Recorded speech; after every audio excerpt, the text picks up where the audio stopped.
¿Cómo están? Qué bendición. ¿Y cómo están los conflictos, los problemas, las amenazas, las agresiones, las pérdidas, la situación económica? Pues sabes una cosa, anhelo que salgas de aquí con la fe de declarar que las cosas, que todo lo que está oponiendo, todo lo que está grave, todo lo que nos duele, todo lo que nos lastima, en el nombre de Jesucristo va a ser arreglado. ¿Oyeron el amén? Así muy... Todo lo va a arreglar. Esclavitud en Egipto, libertad en el desierto. De veras anhelo que salgamos de aquí llenos del Espíritu Santo, llenos de su verdad, su palabra, y creyendo y declarando verdades que son bíblicas para tu vida y para la mía. Ese es mi anhelo. 200 años de libertad y prosperidad del pueblo de Dios en Egipto. Fue José, su papá Jacob, sus 11 hermanos, las tribus de Israel, 200 años de prosperidad. Fue algo tremendo, algo imposible, algo que Dios tuvo que hacer en la vida de José. Le da una promesa y la cumple. Le dice lo que va a suceder y lo hace. Y entonces este hombre de fe es usado por Dios para bendecir a su pueblo entero. ¿Qué sucede después? Qué grueso. 430 años de esclavitud. Muere el faraón que había puesto a José por número 2 en todo Egipto, y después otro, y empiezan a agredir y a atacar al pueblo de Dios. Sin embargo, el amor de Dios nuevamente bendice a su pueblo y los trae a libertad de esa horrible esclavitud. Fue tan importante ese evento que Dios hoy nos habla de estas cosas en su palabra para que entendamos el significado para el día de hoy, para tu propia vida, de modo tal que tengamos fe en el Dios que libertó al pueblo de Israel de esos 430 años de esclavitud en Egipto. Vienen las plagas, hemos oído mucho de eso, y yo te digo que las plagas hoy tienen un significado para tu vida, para poderla aplicar a partir de hoy. De la misma manera, salen de Egipto y pasan 40 años en el desierto. 40 años de libertad de la esclavitud, pero 40 años en el desierto, que no fue fácil. Pero de la misma manera, esos 40 años significan mucho hoy para todos nosotros. Dios quiere llevarnos a ti y a mí a la tierra prometida, que es la eternidad con el Padre Celestial. ¿Cuántos pueden creer en eso? Lo está haciendo paso a paso, poco a poco, trecho a trecho. Sí, lento para la desesperación que quisiéramos tener de que todo se acabe y estemos en su presencia. Pero sabes, hay un tiempo que pasar. Ese tiempo en las manos, en el poder del Espíritu Santo, en la autoridad en el nombre de Jesús y en el amor de Dios por cada una y cada uno de nosotros. ¿No me dieron el cambiador? Por favor, muchísimas gracias. Fíjate qué importante, cómo podemos aplicar todas estas cosas, gracias, a nuestras vidas.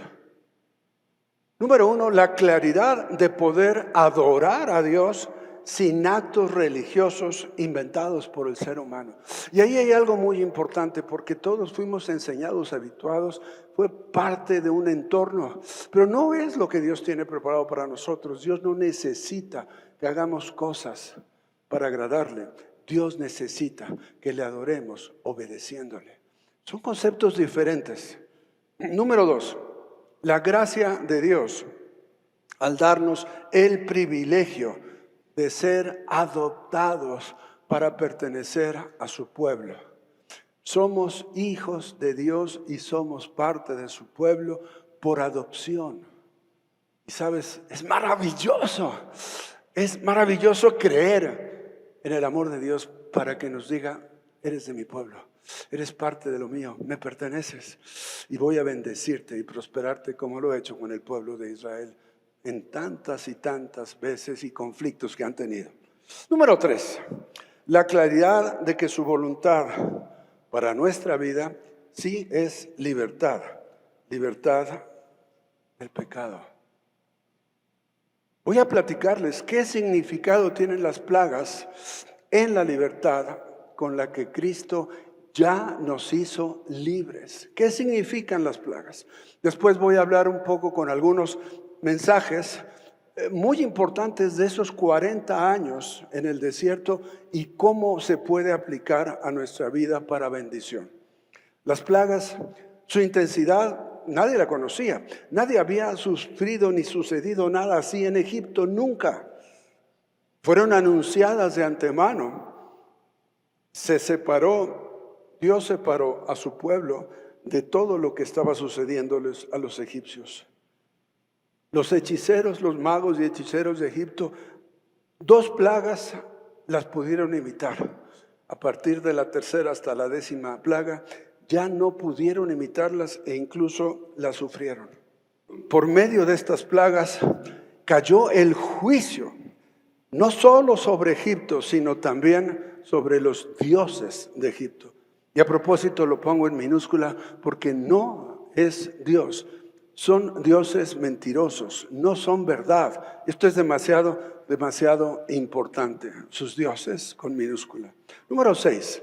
El mismo faraón que era considerado Dios fue humillado. De modo tal que todo el pueblo de Egipto supo que ese faraón tan poderoso, tan soberbio, tan lleno de lo que le daba la gana tener, no era Dios. Ellos tenían que saberlo. 7. Las ranas contaminaron los templos egipcios y finalmente, escucha esto, el sol, el mayor de los dioses con minúscula de Egipto, quedó sumido en las tinieblas. Las 10 plagas dejaron sumido a Egipto en la mayor de las devastaciones que cualquier pueblo pueda sufrir. La posterior persecución de los israelitas por parte de Faraón y el ejército de Faraón provocó la pérdida de las fuerzas armadas, del ejército egipcio, que era el más poderoso del mundo conocido en esa época, y del mismo Faraón cuando llegaron al Mar Rojo. Yo sé que son cosas que sabemos o hemos escuchado o hemos estudiado, pero me parece muy importante como un preámbulo para lo que yo quiero compartir con ustedes el día de hoy. Yo estoy convencido que nuestro gran interés para todos debe ser conocer a Dios, amar a Dios, servir a Dios, imitar a Dios. Eso es lo que debe ser lo que más nos conviene, lo que Dios espera de nosotros y nos da la oportunidad de lograrlo a través de la autoridad en el nombre de Jesús y a través del poder del Espíritu Santo. Está disponible para todos, pero sabes, tiene que llegar el tiempo y el momento en que tomemos esas decisiones más valiosas. Es raro ver en la historia que el cristianismo se difunde más cuando es perseguido, como sucedió en la iglesia primitiva. Vaya que fueron perseguidos. Y de eso como que se habla poco, pero fueron asesinados, apedreados, les cortaron la cabeza por ser cristianos, por hablar de Jesucristo. Los metieron en el foro romano para que los leones los devoraran frente a la multitud y era como el gran show a los cristianos. ¿Qué sucedió? La presencia de Dios en todos aquellos valerosos hombres y mujeres cristianos que no cesaban de enseñar y predicar a Jesucristo, dice la Escritura, en el templo y por las casas. Lo que sucedió es que el cristianismo se difundió por todo el mundo conocido. Lo que sucedió es que hoy tenemos Biblias. Lo que sucedió es que hoy podemos hablar libremente de Jesucristo gracias a esos héroes y heroínas de la fe. Las plagas, no sé a ti, pero pensar en las plagas a mí me pegan en el orgullo. En lo que creo, en lo que siento, en lo que me gustaría hacer, en lo que quisiera alcanzar. Yo creo que las plagas es una enseñanza del corazón de Dios para cada uno, cada una de los que estamos aquí. ¿Por qué? Porque Dios nos ama, porque Dios nos anhela, porque su misericordia nos alcanza, claro, a su modo, en su tiempo. Vamos a hablar de las plagas. Número 1, la plaga de sangre.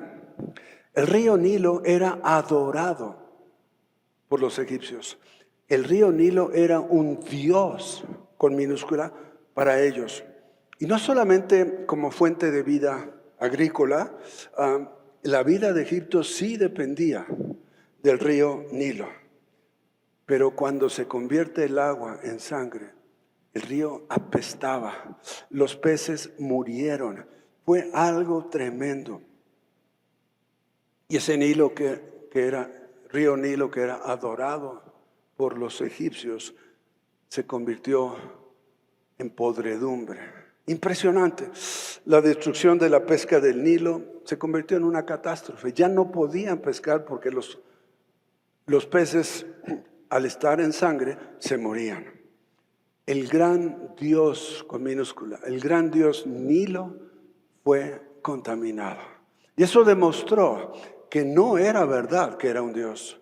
Eso demostró que no era verdad que debían adorar al río. Y yo creo que el pecado convierte nuestras aguas en sangre también. Esa plaga duró 7 días y en todo ese tiempo el orgullo del faraón no le dejó pedir a Moisés que orara para que el agua que se había convertido en sangre se convirtiera nuevamente en agua. Yo creo que ese fue un gran golpe al poder político y desde luego a la economía de Egipto. Eso hirió el orgullo de Faraón. Ahí empezó el trabajo de lo que Dios quería hacer para liberar a su pueblo, pero también quería liberar al pueblo egipcio, pero Faraón no lo permitió. El Nilo era el centro comercial y la principal vía de comunicación para los egipcios. Porque lo que está alrededor del Nilo en Egipto, y hoy día también es igual, es desierto. Entonces era más fácil hacer una lanchita, subirte al río y transportarte río abajo. Número 2, las ranas. Las ranas. Es importante aquí aclarar algo. Todo eso, esos ídolos, esos dioses con minúscula que los egipcios tenían, esa actividad, esa criatura, esa posesión que también nos sucede a nosotros, porque idolatramos lo que somos, lo que logramos, lo que tenemos, las cosas que nos pertenecen. Muchas veces la idolatramos y no queremos dejarlas, no queremos perderlas. Damos hasta la vida a veces por las cosas que tenemos. Y yo creo que solo es una reflexión de qué tan importante me es todo eso en mi vida, qué tan importante es, que pudiera llegar a veces en alguna forma o medida a tomar el lugar de Dios en nuestras vidas. Solo es reflexión. Las ranas. Es muy importante aclarar aquí que en la cultura egipcia las ranas también eran dioses. Representaban a la diosa que llamaban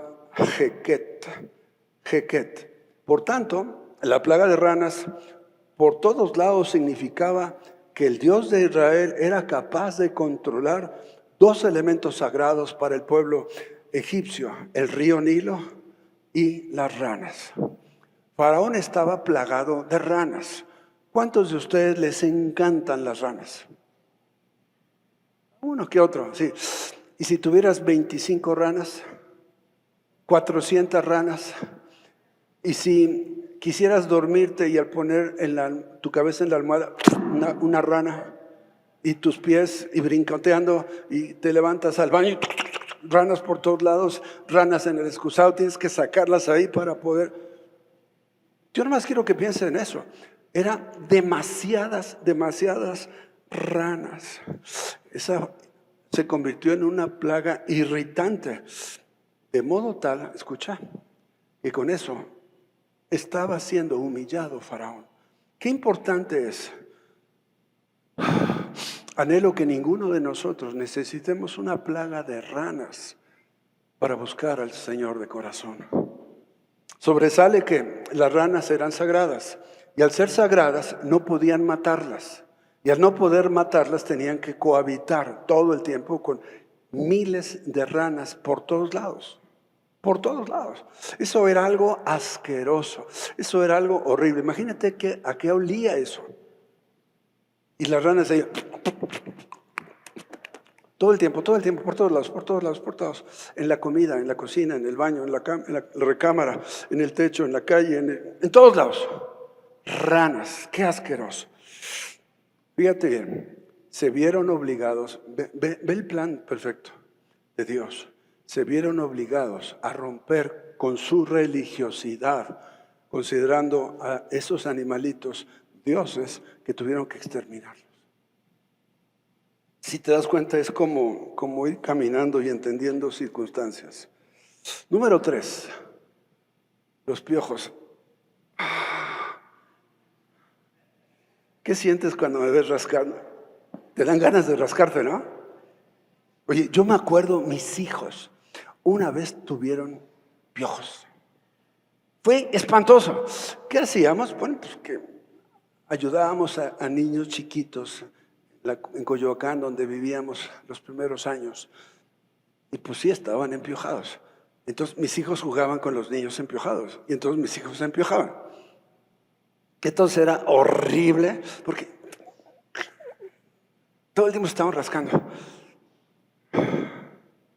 ¿Qué pasó con los egipcios? Fíjate muy bien, las 2 primeras plagas, los magos y hechiceros pudieron hacer lo mismo. Pero la tercera plaga ya no pudieron. Y entonces los magos y hechiceros, cuando Faraón les dijo, a ver, hagan también ustedes piojos para que sepan estos que nosotros podemos. No pudieron. Y entonces los magos y hechiceros dijeron, dedo de Dios es esto. Si te das cuenta, hay un proyecto que se va generando, que Dios va logrando, que utiliza toda esa información para bendecir a esos pueblos, bendecirnos a nosotros muchos cientos de años después. Los piojos eran sumamente molestos, era una ofensa horrible para los egipcios. Tarde o temprano, Dios forzará aún a los enemigos a reconocer el poder del glorioso Espíritu Santo. Por un lado, la plaga de piojos representa la primera factura que se paga, la primera ruptura que sucede entre el poder político y el poder económico de Egipto.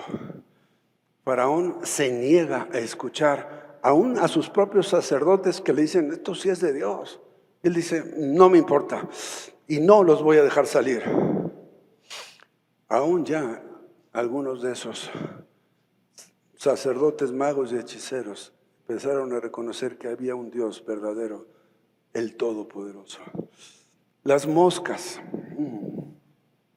Las moscas hablan de la muerte por el pecado y la contaminación. La plaga de moscas puede interpretarse como corrupción del pecado y sí, sin duda nos recuerda la mortalidad humana.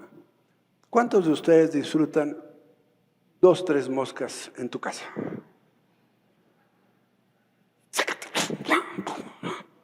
Todo el tiempo, ¿no? Yo siempre que veo una mosca trato de imitar a mi suegro. No sé cómo le hace, pero de repente se pone así, ¡pum!, y las agarra en el aire, ¡pum!, las tira al piso y ahí cae la mosca y luego la pisotea. Yo lo intento y no logro, o sea, la mosca es más rápida que yo. Es importante entender esta parte. Las moscas no solo son muy molestas, el ruidito de la mosca es peor de molesto, pero, ¿quiénes le gusta cuando vas a disfrutar unos buenos chilaquiles con cremita, con queso, sin cebolla, con 2 huevitos estrellados, término medio? Vas ahí y llega una mosca y se para ahí, ¡ay, qué linda mosca! ¡Ay, no! ¿Qué piensas? está contaminando mi comida, ¿cierto? ¿Por qué? ¿De dónde viene? ¿De dónde se posó la mosca antes de venir sobre tus chilaquiles? Sí, ¿no? Pues eso es lo que sucede. Y entonces son asquerosas. Importantísimo resaltar que la plaga de moscas no llegó a Gosén. Gosén era donde vivían los israelitas. El pueblo de Dios estaba apartado y ahí no hubo moscas. Y en todo Egipto, moscas y moscas y moscas. Espantoso. Faraón se sintió tan desesperado con las moscas que le propone a Moisés el permiso para salir, pero le dice: vayan y hagan sus sacrificios que ustedes quieren hacer a su Dios, pero háganlo en Egipto. Y entonces enfrentan una circunstancia. Moisés piensa: no podemos hacerlo porque las ovejas eran animales despreciables para los egipcios, pero las vacas eran sagradas. Y cuando tenían que hacer sacrificio de ovejas y sacrificio de vacas, porque eso es lo que dice la Escritura, dijeron: si lo hacemos en Egipto, vamos a caer en una ilegalidad. No podemos. Faraón, no nos vamos. No podemos salir si tú nos pides que hagamos los sacrificios en Egipto. Y entonces viene la quinta plaga. Esta plaga les pega fuertemente en la economía. Esa pestilencia que golpeó casi todo el ganado, todos los rebaños de Egipto murieron, excepto, escucha esto, ningún animal del pueblo de los hebreos, de los judíos, de los israelitas, ningún animal pereció. Era notorio cómo Dios estaba protegiendo a su pueblo para que todo el mundo, no solo los egipcios, todo el mundo conocido supiera que eran el pueblo que Dios había decidido amar. Yo te pregunto, ¿quiénes aquí pueden decir: yo he sido adoptado para ser pueblo de Dios? ¿No te da gusto? ¿No te da gozo eso? Wow. Esta plaga en el ganado mató a los caballos, a los camellos, a las vacas. Y esos rebaños eran la base principal de la economía del pueblo egipcio. En pocas palabras, se estaban quedando en la calle. El ganado murió. Los egipcios adoraban a su ganado, especialmente a las vacas. Y a mí me hace pensar, ¿qué cosas puede ser que yo idolatre? ¿Qué cosas son los mensajes que hoy puede el Señor estarme dando como para decir: rompe con esa idolatría? Nada puede ser tan importante como Dios. Nada puede ser tan importante como la palabra de Dios. Nada puede ser, ni nadie puede ser más importante que lo que Dios quiere hacer en tu vida y en la mía. Hay veces que hay personas que necesitan perderlo todo para buscar al Señor. Los egipcios fueron empobrecidos de la misma manera como ellos habían empobrecido al pueblo de Israel. Hubo una consecuencia por sus hechos. Dios quiere que tú y yo seamos liberados, pero Faraón se opone y está en juego la palabra de quién va a prevalecer. La mano del Señor cae de inmediato sobre todo el ganado. La mayoría del ganado muere por un tipo de infección. Ellos habían empobrecido a Israel de esa manera también. Y ahora Dios les empobrecía a ellos. ¿Qué sucede? La conciencia está endurecida. El corazón puede estar lleno de orgullo. Mi corazón estaba lleno de presunción, de modo tal que ellos persisten en la incredulidad y en la desobediencia. Y yo me pregunto, ¿cuántas veces caigo en cosas así en mi vida? ¿Qué tanto estoy dispuesto a obedecer al Señor en todo? ¿Qué tanto estoy dispuesto a obedecer al Señor siempre? ¿Qué tanto estoy dispuesto a dejar mis ideas, mis pensamientos, mis filosofías, mis actitudes, mis acciones, mis reacciones para decir: Señor, haz de mi vida lo que a ti te convenga? Y cuando pienso en decirle eso al Señor, siento que el Señor me dice, quiero hacer lo que a ti te conviene. Y lo que a ti te conviene es lo que yo pienso, no lo que tú piensas. No sé si es claro ese paradigma, pero a mí me parece demasiado importante. El orgullo, la impiedad del ser humano abusa de la generosidad y de la paciencia de Dios. La peste del ganado representa, por un lado, otro golpe a la economía de los egipcios, a su seguridad económica, a su futuro, pero por otra parte, señala la caída de Hathor. Hathor es una diosa representada por una vaca y un sol.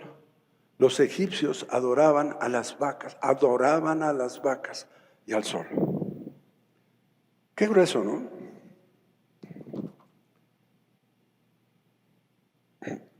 Los egipcios adoraban a la vaca porque para ellos era como una representación de fertilidad y de renovación.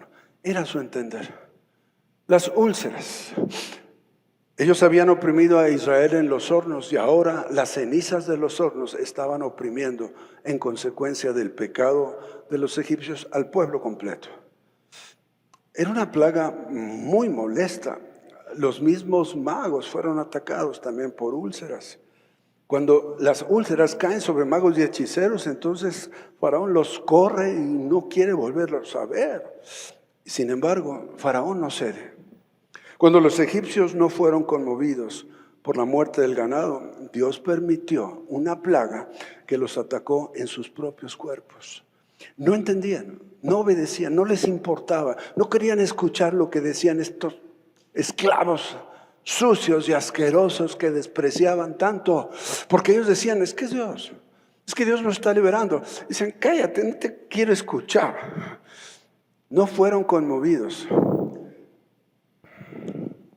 Dios permite esas úlceras porque ellos no permitían que el pueblo de Dios descansara. Y entonces tenían que trabajar jornadas larguísimas, los golpeaban con látigos, los agredían. Y cuando el faraón se ponía de malas contra el pueblo, les presionaban. Hay una parte en la escritura, no sé si te acuerdas, que en lugar de poder llevar ladrillos ya para el trabajo, ellos tenían que ir a hacer los ladrillos para llevarlos, porque entonces era, trabajen más. Y es que Faraón era maligno, era malvado, odiaba al pueblo. Y luego viene séptima, granizo mezclado con fuego. Granizo mezclado con fuego. Esta es muy complicada porque aún muchos historiadores y científicos no se logran poner de acuerdo cómo era. Habla de un gran granizo, granizo que mataba a la gente y a los pocos animales que quedaban, granizo que destruía las cosechas. Y entonces Moisés da el consejo al pueblo de que se escondan de esa plaga que está por llegar. Pero algunos dicen que eran granizo de hielo, grandes granizos, con fuego. Y entonces algunos científicos, historiadores dicen, pues puede ser como que algo pasó en el espacio, algún asteroide, alguna cosa que se explotó y eso cayó sobre Egipto. Lo que es importante es reconocer que eran granizos tan grandes con fuego que mataban cuando caían sobre la gente. Este granizo hizo una terrible destrucción, matando muchos hombres, mujeres y niños y mucho de lo que quedaba del ganado. Aquí Dios está advirtiendo no únicamente a Faraón, sino está advirtiendo a todo aquel que deseara creer que Dios iba a hacer algo tan fuerte como eso para que se guardaran, para que se pusieran en un techo, para que se protegieran. Era nuevamente la misericordia de Dios diciendo, yo no quiero que muera nadie, pero es una decisión que ustedes tendrán que tomar. Y yo creo que son las cosas que hoy todavía nos dice a nosotros. La extensión de la misericordia de Dios para que todos aquellos que corrieran a refugiarse en algún techo impidiera su muerte. Pero otra vez, ese granizo con fuego no cayó en Gosén, donde vivía el pueblo de Dios. Ni un pequeñito granizo. Y entonces nuevamente era como súper notorio, ¿no? ¿Cómo Dios tiene favor por estos y a nosotros no? Y cuando hablaban con los israelitas le decían, pues confía en mi Dios, acepta a mi Dios, conoce a mi Dios. Y decían, no, estás loco. Y las pestes y todas las plagas, tremendo. Las langostas. Y yo sé que te estás saboreando pensando en una langosta de esas deliciosas que son rositas, anaranjaditas. No, no, no. Estos eran un tipo de insecto, eran como un tipo de grillo. Pero fue tremendo porque devastaron todo lo que quedaba. Todas las hojas, todas las flores, todos los árboles. Eran tantas y tantas langostas que llegaron y mordían y comían y destruyeron lo poquito que le quedaba a los egipcios. Yo creo que nuevamente esa plaga nos enseña lo grave del pecado, nos enseña lo destructivo que el pecado puede ser. La plaga de langosta representa el quiebre económico final para Faraón y los egipcios, la división con su propio pueblo. ¿Por qué? Porque quienes eran separados, porque lo decidían, dejaban de obedecer al faraón que insistía en que nada les iba a pasar cuando estaban siendo destruidos por su propio pecado, por su propia necedad. Y Dios, entre comillas y en minúscula, Dios faraón, ni así quería entender. Y él estaba sacrificando a su propio pueblo por falta de fe, porque no quería. ¿Por qué? Por soberbia, por orgullo, por complejos, por convicciones propias, por su propia idea, su propia filosofía, sus propias sutilezas mentales. No sé tú, pero yo reconozco que estoy siendo liberado de tantas cosas de mi pasado, todavía después de casi 40 años que tengo en Jesucristo. Casi 40 años que mi esposa y yo confesamos a Jesucristo como el Señor de nuestras vidas y hoy todavía Él me sigue mostrando cosas de las que yo tengo que ser libre. Anhelo que esto te siga siendo útil.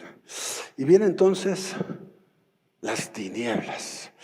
3 días de total oscuridad.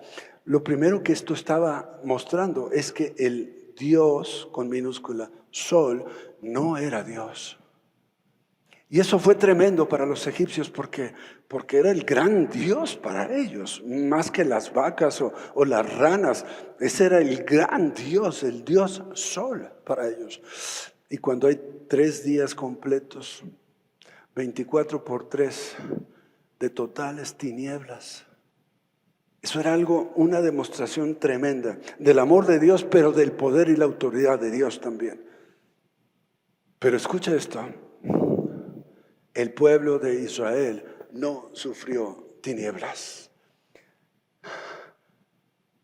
No sé quién de ustedes les gustaría estar en una pequeña choza esos 3 días, donde había luz con el pueblo de Israel, o estar acompañando los lujosos palacios de los egipcios, en donde estaban 3 días en tinieblas.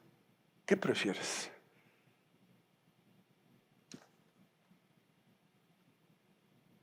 Y si hablamos de tinieblas espirituales, pues esas son esclavitud espiritual también. Dios hizo una gran diferencia para los egipcios y para su pueblo. Hay una diferencia real entre la casa del impío, del pecador, del que se burla, del que rechaza, del que no quiere oír de Dios, y de aquellos que hemos recibido y confesado con nuestra boca a Jesucristo y que Él ha empezado a transformarnos por dentro y a cambiar las cosas alrededor. ¿Quiénes de ustedes pueden levantar su mano y decir, Dios ha estado haciendo cosas en mi vida por años? ¡Wow! ¿Qué significa la plaga de las tinieblas?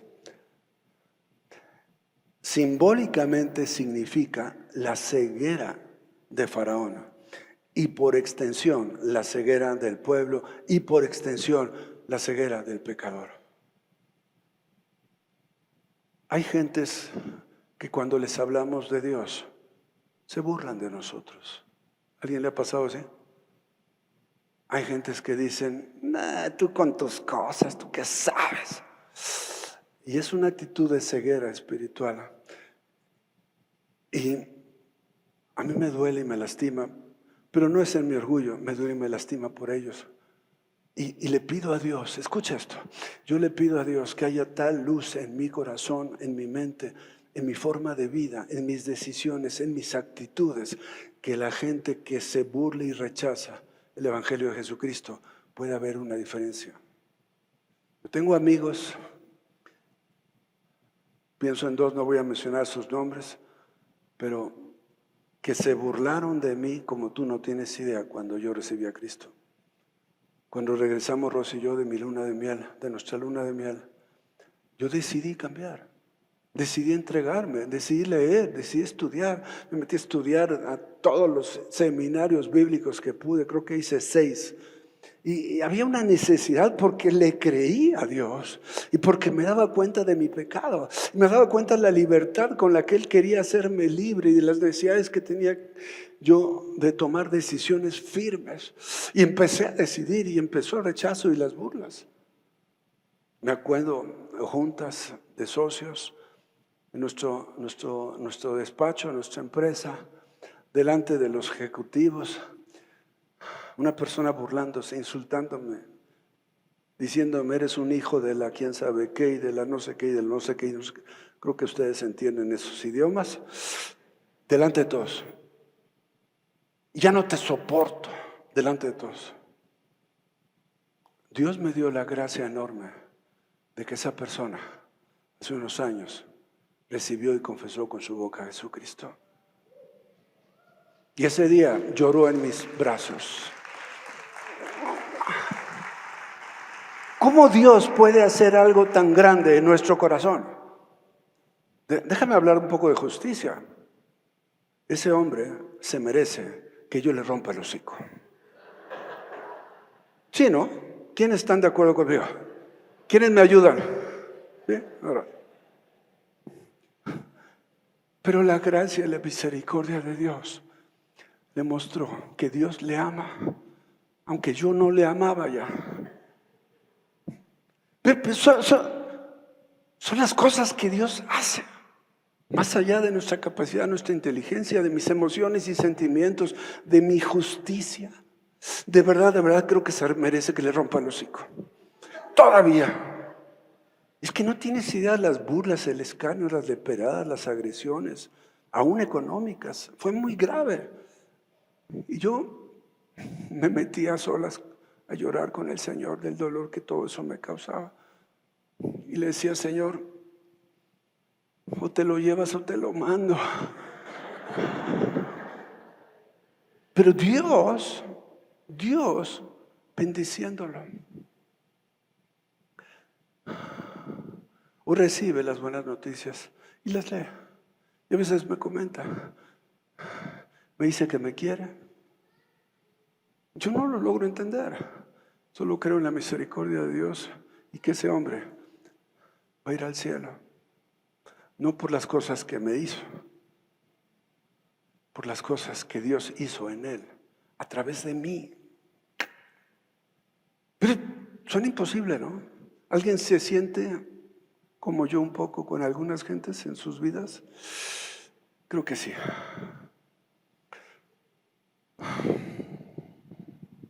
Hay una diferencia real entre la casa del impío que está bajo maldición y la vivienda del justo que está siendo bendecida.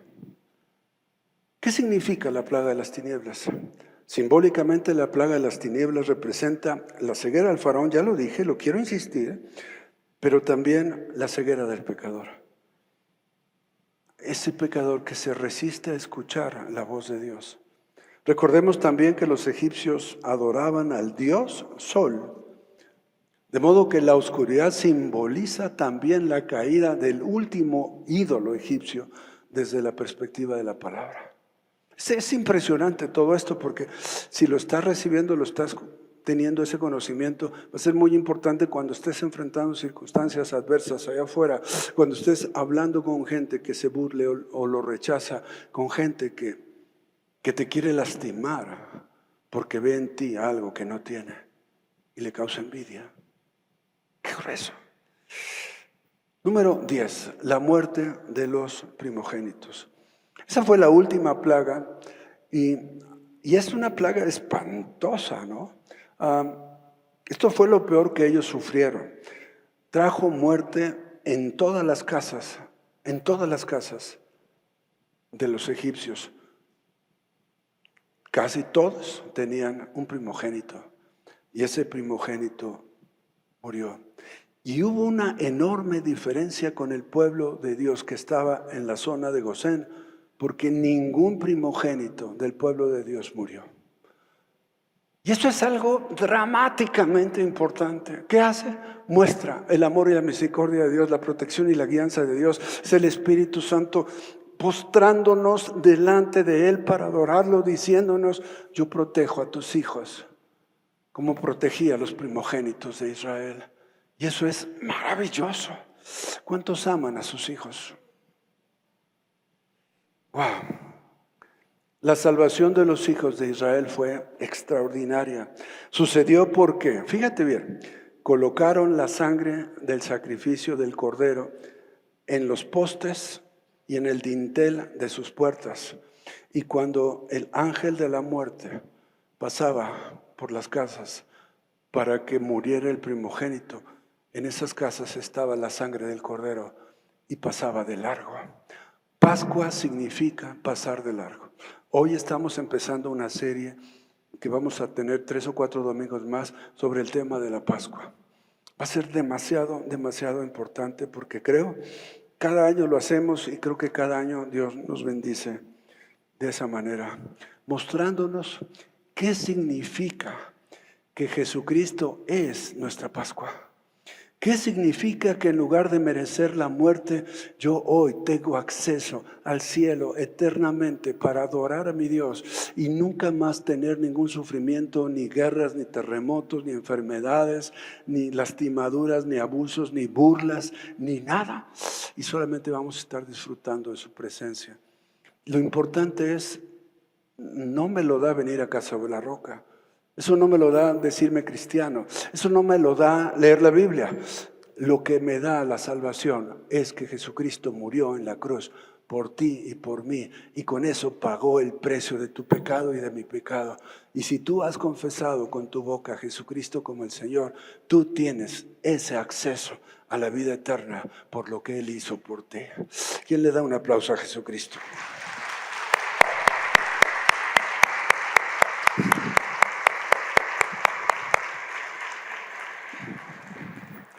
Sobresalen algunas situaciones porque una vez que salen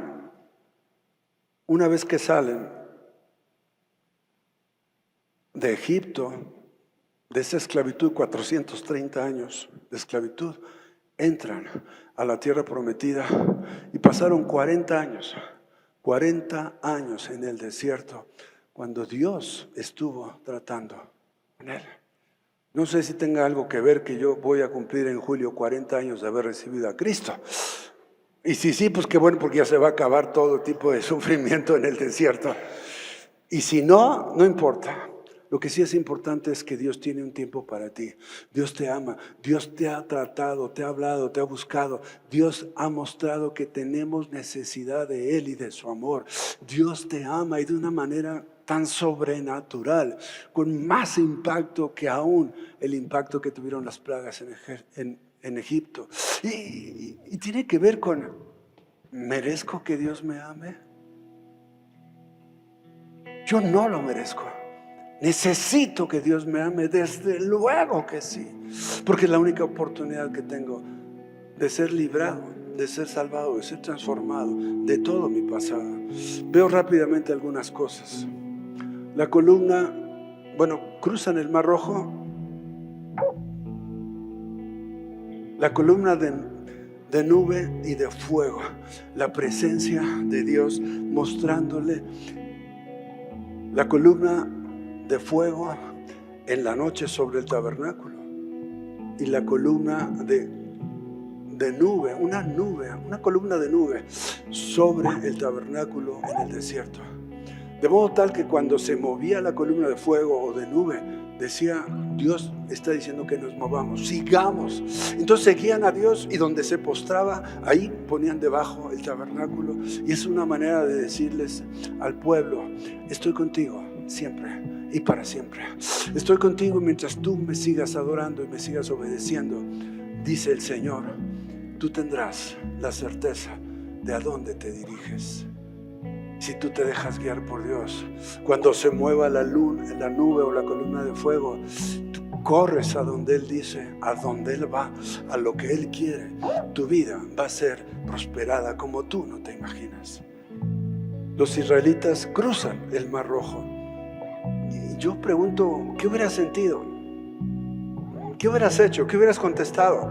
Ahí estás, cruzan el Mar Rojo, están enfrente y de repente Moisés dice, el Señor me dice que caminemos. Sí, ajá, sí. ¿Para que nos hagamos? No, tranquilos. Coge su callado, pone un pie y de repente majestuosamente se abre. Y entonces Moisés dice, vénganse amigos, cuates. Y tú dices, ajá, sí, ¿cómo no? O sea, ahorita, ajá. Yo no sé nadar, cuate, nunca he nadado. Tengo tantos años de esclavitud que no pisé una alberca.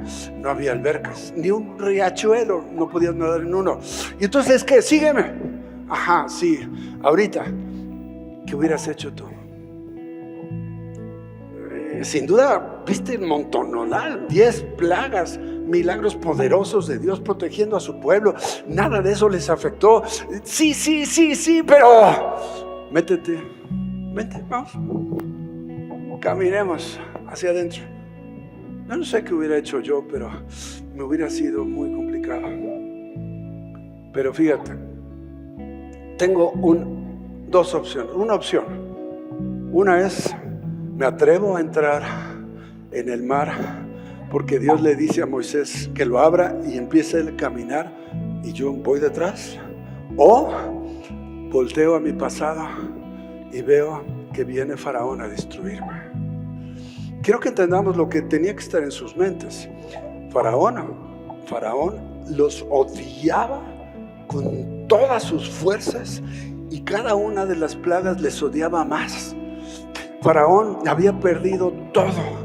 Venían como locos para destruirlos, para vengarse, sin entender que era el amor de Dios que les había llevado hasta ahí y que estaban peleando contra Dios. Qué tremenda circunstancia y situación. Pero vuelvo y digo, ¿qué harías?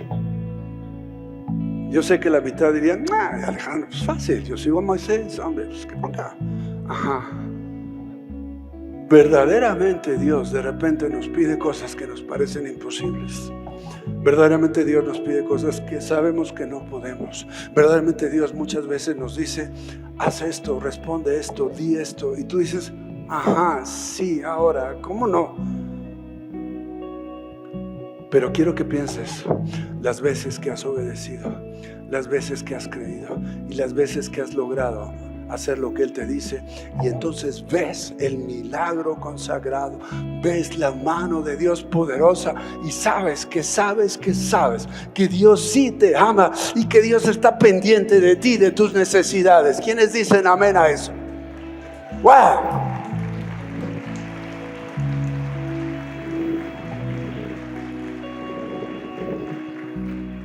Realmente podemos creer que nos dirigimos a los brazos de nuestro Padre Celestial, que nos ama profundamente y anhela.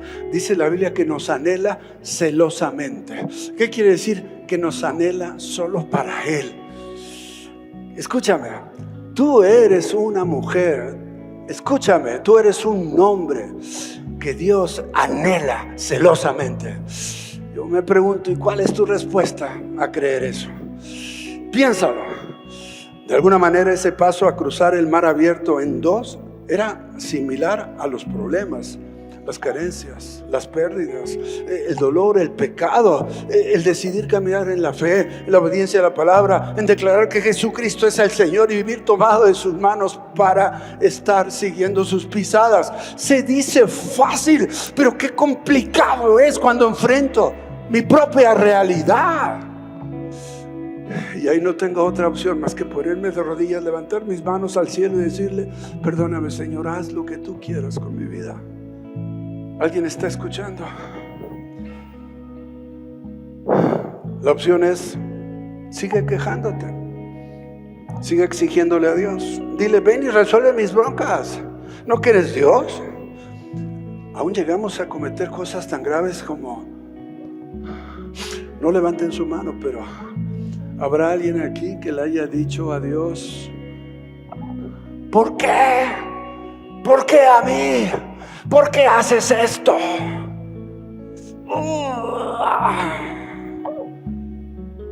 Les platico una experiencia muy complicada que hace unas semanas viví.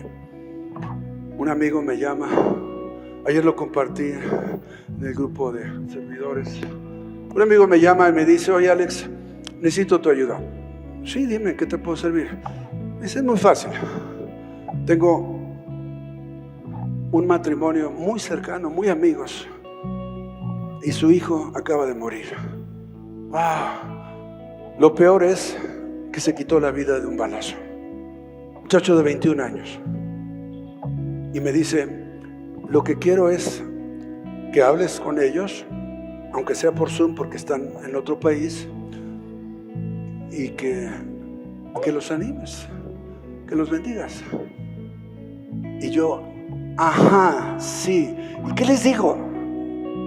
¿Qué les dices? Su hijo de 21 años se acaba de quitar la vida de un balazo. No vas a creer lo que Dios hizo.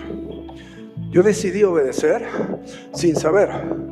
Decidí llamarles y hacer una reunión por Zoom sin saber lo que Dios quería hacer.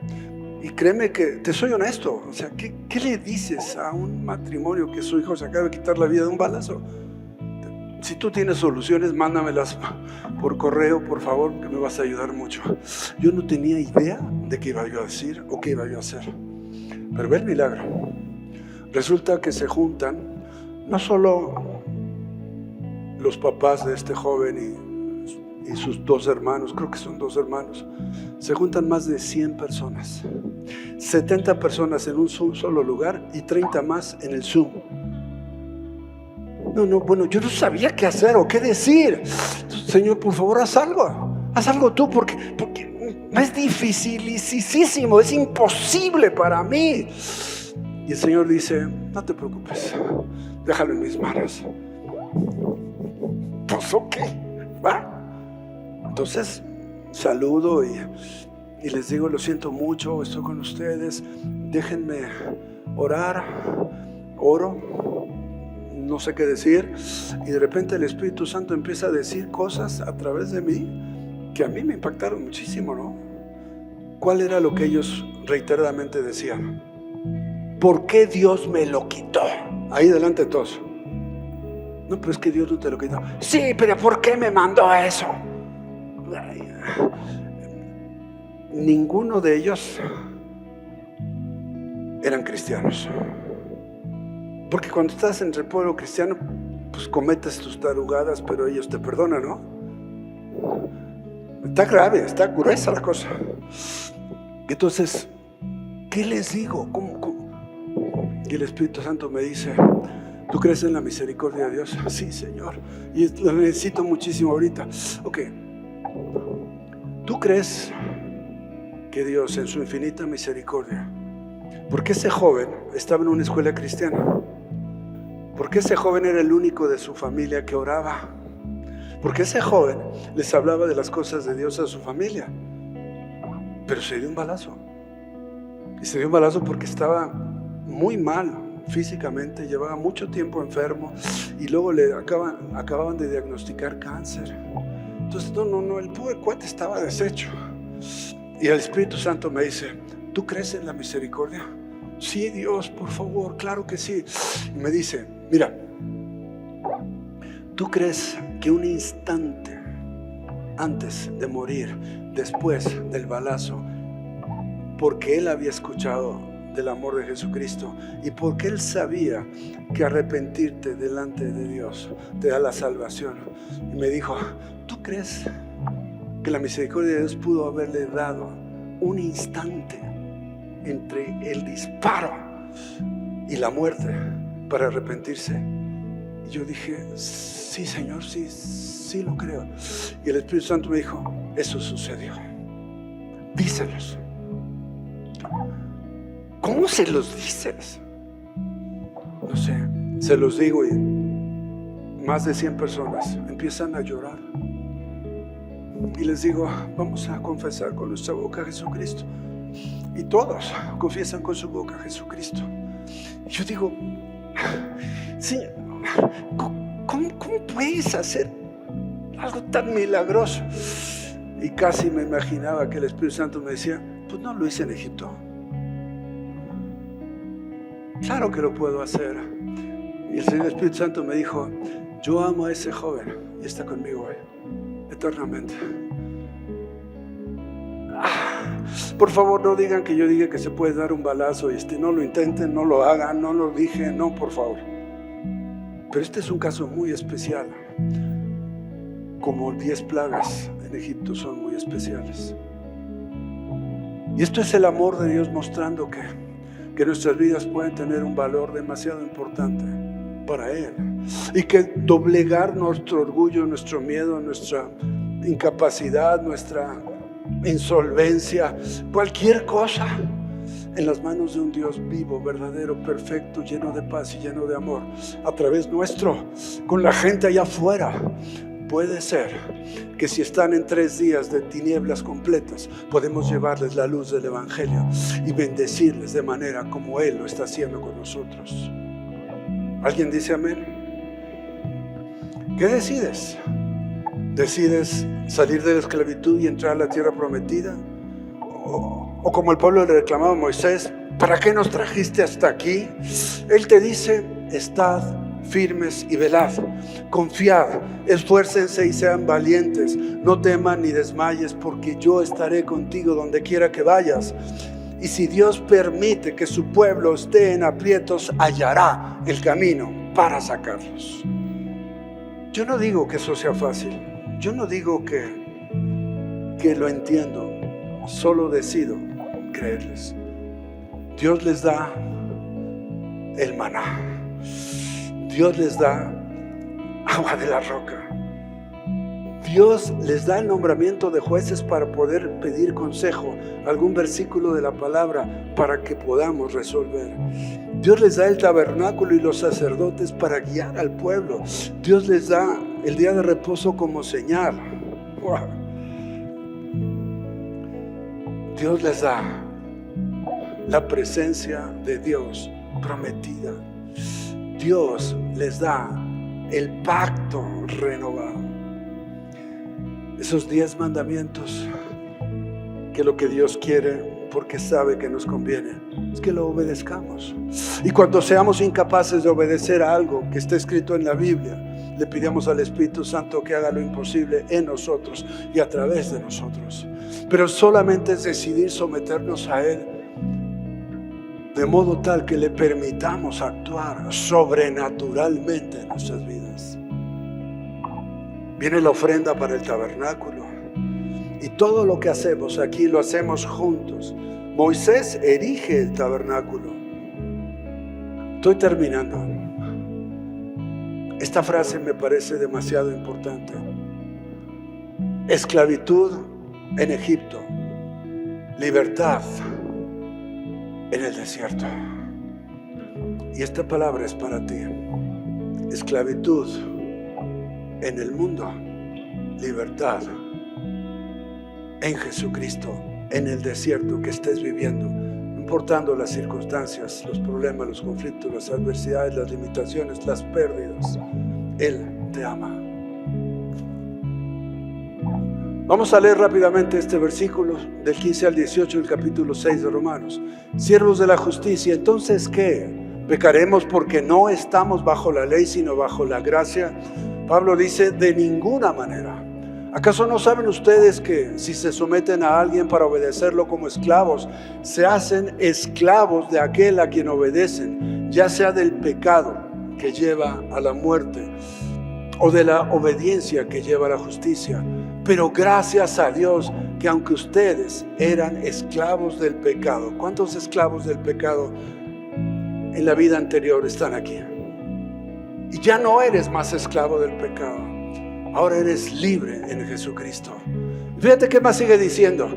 Han obedecido de corazón al modelo de enseñanza que han recibido y una vez liberados del pecado, llegaron a ser siervos de la justicia. Y es que ese es nuestro camino, ese es el interés, ese es el propósito de Dios. Es lo que Él quiere hacer contigo y conmigo. Ser sus siervos en su justicia para hacer luz en medio de las tinieblas. Se dice fácil. Otra vez, como estar frente al mar y que Moisés diga, vénganse los buenos. Ajá, sí, vete tú solo. Pero Dios quiere que creamos en ese nivel de milagros, que adoptemos una definición de qué es nuestra vida cristiana y hacia dónde nos dirigimos, qué es lo que Él quiere cambiar y dejar atrás en nuestro pasado para nunca más acordarnos de Él y seguir adelante al propósito de Dios para nuestras vidas. 40 años en Cristo, y te confieso que hoy todavía no sé del todo, aunque ya en una parte o en alguna medida lo he entendido, qué quiere hacer el Señor conmigo el resto de mis días. Les confieso algo, me quiero morir. Me quiero morir, ya no quiero vivir un segundo más. Si en este momento me caigo muerto, yo feliz de la vida, ¡bum! Pero no sucede, y no sucede. Escucha, porque Dios no quiere. Y con tu vida es exactamente lo mismo. Me quiero morir porque ya no quiero nada, ya no necesito nada, ya hice todo lo que quería y logré todo lo que se me antojaba y me siento completamente lleno, feliz, satisfecho y tranquilo.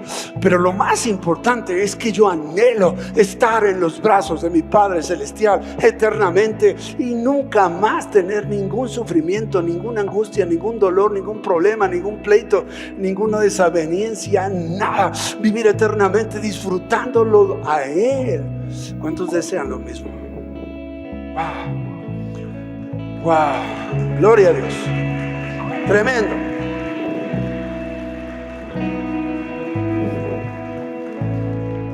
Quiero decirte algunas cosas. Las quiero declarar con fe. Quiero que tú lo repitas para ti mismo con fe. Fíjate lo que yo te quiero decir y te lo comparto con mi corazón. No te rindas. Esfuérzate y sé valiente. No te des por vencido. Levántate y resplandece, pues ha llegado su luz. Alaba a Dios en tiempos de dificultad. Adora a Dios en tu necesidad. Da gracias a Dios por todo. Ay, después de la pena, el dolor o la tristeza, vendrá la recompensa. Ya no tengas miedo, no te rindas. Dile a la persona que está a tu lado, no te rindas, no te rindas, sigamos adelante. Después de la pena, el dolor o la tristeza, viene su recompensa. ¿Lo crees? No te rindas. Fíjate, Hebreos 12:1, y ahí terminamos. Liberémonos de todo peso del pecado que nos asedia y corramos con paciencia la carrera que tenemos por delante. ¿Cuántos creen que Dios les está hablando? ¿Cuántos reciben una palabra del Señor? Ponte de pie junto conmigo. Gloria a Dios. Es Dios hablando, es Dios mostrando su amor, es la capacidad de Dios de decirnos: te he librado de las plagas de Egipto, te he librado de cosas peores, te he librado para siempre. Y lo único que el Señor está diciendo es: entrégame tu corazón. Entrégame tu corazón y déjame actuar, porque voy a darte mayor libertad cada día. ¿Lo crees? ¿Lo crees? Levanta tus manos, cierra tus ojos y voy a invitarte a que hagamos nuevamente una confesión de fe. Una nueva confesión para aceptar a Jesucristo como el Señor de nuestras vidas. Ahí con tus manos levantadas, tus ojos cerrados, dile: Señor Jesucristo, tú eres el Señor de mi vida. Señor Jesucristo, yo voy a entregarte lo que soy, lo que tengo, lo que digo, lo que siento, lo que pienso. Señor Jesucristo, sé el Señor de mi vida para siempre. Señor Jesucristo, yo creo que estás vivo. Yo no creo que estás colgado en una cruz. Yo creo, Señor Jesucristo, que tú tienes un propósito para mi vida, que tú me libras de las plagas de Egipto, de conflictos, de adversidades, de pleitos, de diferencias, de pérdidas. Dile: Señor Jesucristo, tú eres el Señor de mi vida para siempre. Amén y amén. Gloria a Dios.